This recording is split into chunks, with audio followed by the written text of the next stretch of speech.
Welcome to Xishan একাডেমিতে স্বাগত। আজকে আমরা নিমেষ অঙ্ক সিরিজের ক্লাস নাম্বার 264 শুরু করব আজকে রিজনিং অ্যান্ড জিআই এর উপরে। তোমরা যারা কম্পিটিটিভ এক্সাম প্রিপারেশন নিচ্ছ ক্লাসটা অবশ্যই শেষ পর্যন্ত দেখো, এই টাইপেরই কোশ্চেন তোমরা পরীক্ষায় পাবে। ওকে, দেখো আজকের যে 10টা কোশ্চেন আছে প্রথমে আমি তোমাদেরকে শো করব, তারপর তোমরা নিজেরা সলভ করবে, করার পরে পারলে স্ক্রিনশট নিয়ে নেবে, নিয়ে সলভ করবে নিজেরা, করে তারপর সলিউশনগুলো দেখবে, তাহলে কিন্তু আসল প্রিপারেশান হবে। আদারওয়াইজ কিন্তু যতদিন নিজে হাতে না করছো কিন্তু আসল প্র্যাকটিস হবে না। আমি করিয়ে দেবো, তুমি বুঝতে পেরে যাবে this is not the way to preparation. ঠিক আছে, সেই জন্য তোমরা নিজেরা প্র্যাকটিস করো। ঠিক আছে, তারপর সলিউশনটা দেখে নাও। আমি যদি নতুন কোনো প্রসেসে করাই তাহলে সেটা তোমার যদি অনেক কম সময়ে তুমি করতে পারো তো ভালো কথা। অন্য যদি আমি নতুন কোনো ইউজ করি তাহলে প্রসেস, তাহলে সেটা তুমি অ্যাডপ্ট করে নিও, তাহলে দেখবে আসল প্রিপারেশান হবে। ওকে, চলো আজকে দেখো ফার্স্ট কোশ্চেন এটা আছে, second question, third, fourth, fifth, sixth, seventh, eighth, ninth, tenth. তাহলে এই 10টা কোশ্চেন ছিল, তোমরা আগে সলভ করে নাও, তারপর আমরা ফার্স্ট কোশ্চেনে চলে যাই। দেখো ফার্স্ট কোশ্চেন কী ছিল বলেছে, সংখ্যা পিরামিডের প্রতিটি বৃত্তের মধ্যে লিখিত সংখ্যা ঠিক তার নিচের বৃত্তের মধ্যেকার সংখ্যা দুটির যোগফলের সমান। ঠিক আছে, তাহলে পিরামিডে কয়েকটি সংখ্যা দেওয়া আছে, জিজ্ঞাসা চিহ্নিত স্থানের সংখ্যাটি কত হবে। দেখো মানে বলতে চাইছে নিচের যে কোনো দুটোর যোগফল উপরেরটার সমান। তাহলে এখানে 9 আছে, তাহলে এখানে 7 নিশ্চয়ই হবে, তবে গিয়ে দেখো 9 7 16 হবে। ঠিক আছে, আচ্ছা এর পরে এই জিজ্ঞাসা চিহ্ন স্থানে কত হবে। দেখো এখানে আমরা কোনো ওয়ে পাচ্ছি না, যে কি করে করব। তাহলে এর একটাই অপশান থাকছে, অপশান টেস্ট করতে হবে। ঠিক আছে, আমরা প্রথমে হয়তো যে কোনো একটা নিয়ে নাও, এমন একটা নাও যেন আমরা ধরো শেষে অপশান 7 নিলাম। ঠিক আছে, অপশান ডিটা আমরা 7 যদি এখানে পুট করি, দেখো 7 এখানে যদি পুট করি তাহলে এখানে 7 6 13 হবে। এবার 7 আর 6 হলে এখানেও তোমার 13 হবে। এখানে যদি 13 হয় দেখো তোমার 6 3 9, মানে হচ্ছে এটা হয়ে গেল 29। ওকে, আর এইটা হবে গিয়ে তোমার 13 13 26। দেখো এটা যদি 26 হয়, দেখো তোমার 26 আর 29 যোগ করলে কিন্তু 59 হচ্ছে না, তাহলে এইখানে তোমার 7 হবে না। ঠিক আছে, তাহলে আমরা একটু কম নিতে হবে।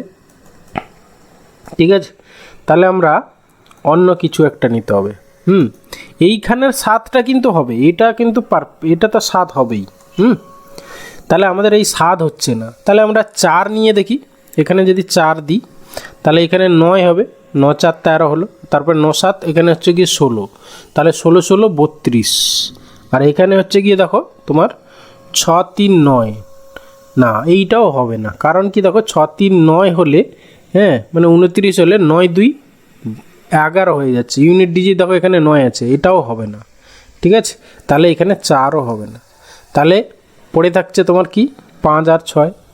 তাহলে 5 দিয়ে আমরা যদি টেস্ট করি, আচ্ছা এটা হচ্ছে কি তো 30 2 60 থেকে একটু কম, তাহলে আমরা 5 দিয়ে টেস্ট করি। ঠিক আছে, আমার এইভাবেই আমি করতে পারছি। তোমরা যদি অন্য কোনো প্রসেস জানো খুব শর্টকাট, তাহলে আমাকে অবশ্যই কমেন্টে জানিও। ঠিক আছে, দেখো আমিও সব যে জানি এরকম কোনো ব্যাপার না। ঠিক আছে, তোমরাও তোমাদের থেকেও আমি শিখতে পারি। ঠিক আছে, এটা হচ্ছে কোশ্চেন এখানে আমি 5 বসালাম, তাহলে হচ্ছে 5 গেলে এখানে হচ্ছে গিয়ে তোমার 8, তাহলে 8 7 এখানে হচ্ছে গিয়ে 15, 15 আর 16 মিলিয়ে হচ্ছে গিয়ে তোমার 15 দিয়ে 30 থাকে 31। আর এখানে দেখো 15 আর 13 মিলিয়ে হচ্ছে গিয়ে তোমার 28। ঠিক আছে, দেখো 28 আর 31 মিলিয়ে 59, তাহলে স্যাটিসফাই করে যাচ্ছে, তাহলে অপশান বি হবে অ্যান্সার। ওকে, এরপরে আসি কোশ্চেন নাম্বার 2।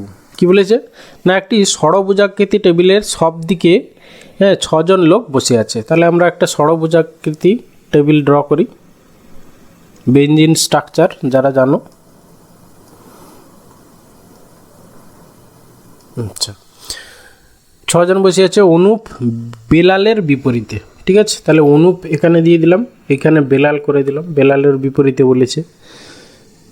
বেলাল চিরাগ ও ডেরেকের মাঝে বসে আছে।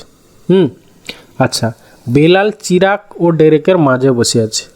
আবার ইলা অনুপ ইলা ফারুকের মাঝে বসে আছে।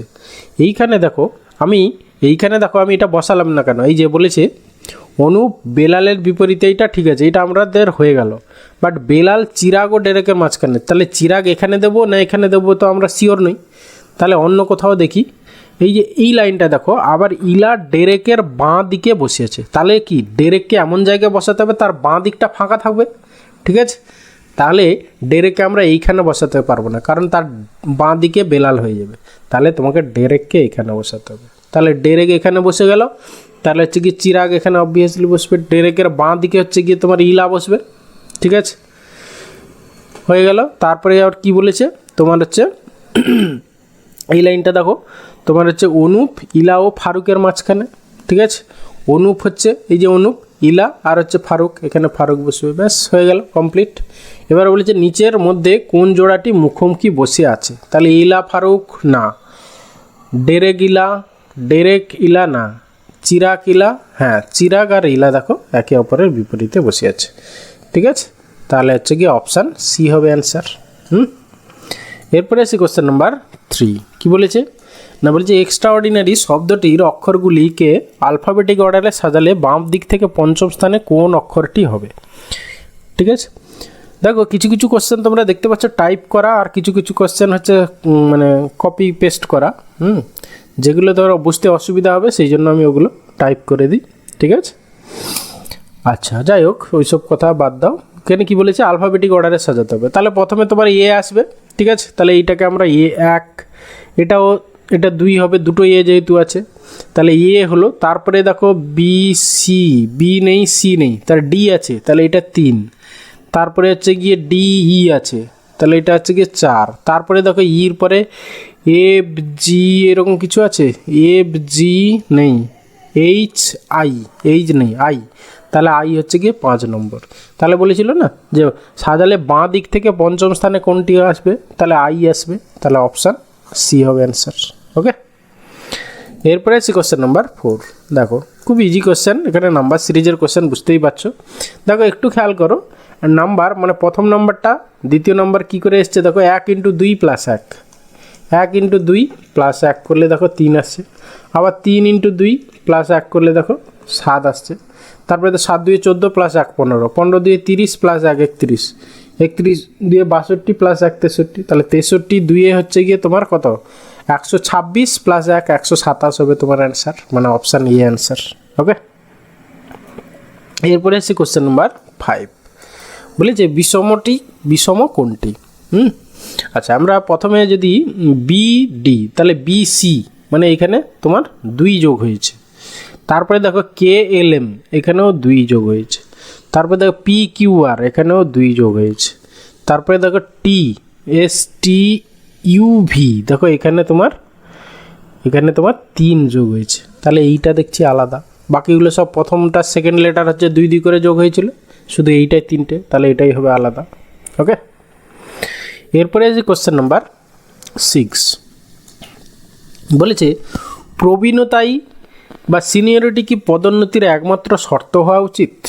যুক্তি বলেছে 1 নম্বরে, না, এটা প্রবীণদের প্রতি অবিচার করা হবে যারা তাদের প্রবীণদের চেয়েও যোগ্য এবং যারা এটার উপযুক্ত। হ্যাঁ, এটা ঠিক আছে। তারপরে কি বলেছে 2 নম্বরে, হ্যাঁ, অন্যান্য প্রবীণ কর্মচারীরা এতে অস্বস্তিতে পড়বেন, এইসব এটা হতেই পারে না, হ্যাঁ, মানে এটা হবে না। তারপরে তো বলছে হ্যাঁ, প্রবীণ কর্মচারীরা অভিজ্ঞ এবং সেজন্য তাদের এই পুরস্কার প্রাপ্য। দেখো অভিজ্ঞ ঠিক আছে, হ্যাঁ, অনেকে, সবাই কিন্তু ক্যাপেবল নয়, সেক্ষেত্রে অপশান মানে 1 নম্বর যুক্তিটাই হচ্ছে গিয়ে বেশি প্রযোজ্য আর কি, ঠিক আছে। অপশান এ হবে এখানে অ্যান্সার। এর পরেরটা দেখো কোশ্চেন নাম্বার 7, যেটা তোমরা আগের ক্লাসে আমি তোমাদেরকে বলেছিলাম যে সবসময় বাংলাটা দেখে কিন্তু তোমরা ডিসাইড করো না, অনেক সময় দেখবে এইখানে দেখো আমি ইংলিশটাও নিয়ে এসেছি তোমাদের জন্য। বলে যে এক ব্যক্তি ধনী, তার অনেক প্রভাব আছে, কিন্তু ইংলিশে দেখো if a person is rich he has lot of influence. তাহলে যদি একজন মানে ব্যক্তি ধনী হয় তবে তার লট অফ ইনফ্লুয়েন্স মানে তার অনেক প্রভাব থাকে। কিন্তু এইখানে দেখো যদি কথাটা নেই, বাংলাতে একটা কনভার্ট করেছে, সেটাতে যদিটা অমিট করে দিয়েছে। হ্যাঁ, যদি হবে, কিন্তু যদি এক ব্যক্তি ধনী হয় তার প্রভাব অনেক, ঠিক আছে, তাহলে একে নিচের এটা কোনটা সঠিক হবে দেখো। বলেছে অলোকের অনেক প্রভাব আছে তাই সে ধনী। না, যদি ধনী হয় তাহলে তার অনেক প্রভাব হবে। কিন্তু এটা উল্টো বলেছে, এটা হবে না। কোনো ব্যক্তি যদি ধনী না হয় তবে তার অনেক প্রভাব থাকে না, এটা হচ্ছে নেগেটিভ বাচক বলছে। হ্যাঁ, দেখো ধনী না হলেই যে প্রভাব থাকবে না এরকম কোনো কথা নেই, তাহলে এইটাও হবে না। তাপস ধনী এবং তাই তার অনেক প্রভাব আছে, এইটা কিন্তু ঠিক, অপশান সি হবে অ্যান্সার। তাপস ধনী তাই তার অনেক প্রভাব আছে, দরিদ্র ব্যক্তির প্রভাব থাকতে পারে না, এটা ভুল কথা। অনেক দরিদ্র ব্যক্তিরও বিশাল ইনফ্লুয়েন্স আছে। ঠিক আছে, তাহলে এখানে অপশান সি, মানে এই যে স্টেটমেন্টটা থেকে যে কনক্লুশনটা হচ্ছে অপশান সিটা হচ্ছে কি রাইট। ওকে, কোশ্চেন নাম্বার 8 কি বলেছে দেখো। একটু খেয়াল করো, এখানে 7 থেকে 77, মানে প্রথমে ইন্টু 11 হয়েছে ফার্স্ট নাম্বারের ক্ষেত্রে, তারপরটা দেখো ইন্টু 20 হয়েছে। ঠিক আছে, তাহলে সেই রকম দেখি 9 ইন্টু 11 করলে তো 99 হবে, তাহলে এইটা হচ্ছে না। 6 ইন্টু 11, হ্যাঁ 6 ইন্টু 11 করলে 66 হচ্ছে, আর 6 ইন্টু 20 করলে দেখো 120 হচ্ছে। ব্যাস, অপশান বি অ্যান্সার একইভাবে। এরপরে আসি কোশ্চেন নাম্বার 9 কি বলেছে। দিনে কতবার ঘড়ির কাঁটা দুটি পরস্পর মিলে যায়। ঠিক আছে, মনে রাখবে প্রতি 1 ঘন্টায় একবার করে ঘড়ির কাঁটা পরস্পরের সঙ্গে মানে মেলে আর কি, মানে একটার উপর সরি বললাম, শরীর খারাপ তো এই জন্য কাশি হচ্ছে। আচ্ছা, প্রতি 1 ঘন্টায় মনে রাখবে ঘড়ির কাঁটা একে অপরের সঙ্গে একবার করে কোয়েনসাইড করে, ঠিক আছে, বা মিলে যায়। কিন্তু এই যে 12টা থেকে এই যে 11টা, 12টা আর এই 1টা, এই 2 ঘন্টার মধ্যে একবার মিলিত হয়, মনে রাখবে। ঠিক আছে, তাহলে টোটাল 12 ঘন্টায় কবার মিলিত হয় ঘড়ির কাঁটা, তাহলে একবার, 11 বার হলো, তাহলে টোটাল 1 দিন বলেছে, তাহলে 24 ঘন্টায় টোটাল 22 বার মিলিত হবে, মনে রাখবে। ঠিক আছে, অপশান ডি হবে অ্যান্সার। এরপরে আসি কোশ্চেন নাম্বার 10 বলেছে আজ বৃহস্পতিবার হলে 59 দিন পরে কী বার হবে। জাস্ট কিছুই নেই, 59 থেকে তুমি কত দিন অড ডে আছে সেটা বের করো, একে 7 দিয়ে ভাগ করো, রিমাইন্ডার যেটা হবে 7 8 56, তাহলে রিমাইন্ডার হচ্ছে গিয়ে 3, তাহলে বৃহস্পতিবার প্লাস 3 দিন করে দাও, যা হবে সেটাই অ্যান্সার। বৃহস্পতি, শুক্র, শনি, রবিবার হবে তোমার অ্যান্সার। তাহলে আজ বৃহস্পতিবার হলে 59 দিন পর কী বার হবে, না অপশান এ রবিবার। ওকে, কার কতগুলো স্কোর হলো অবশ্যই জানিও, ঠিক আছে, কমেন্টে। থ্যাংক ইউ ভিডিওটা শেষ পর্যন্ত দেখার জন্য, আশা করি ভালো লাগলো। তাহলে অবশ্যই একটা লাইক করো, বন্ধুদের সঙ্গে শেয়ার করো, আর চ্যানেলে নতুন হলে অবশ্যই সাবস্ক্রাইব করো। ওকে, ভালো থাকবে, বাই।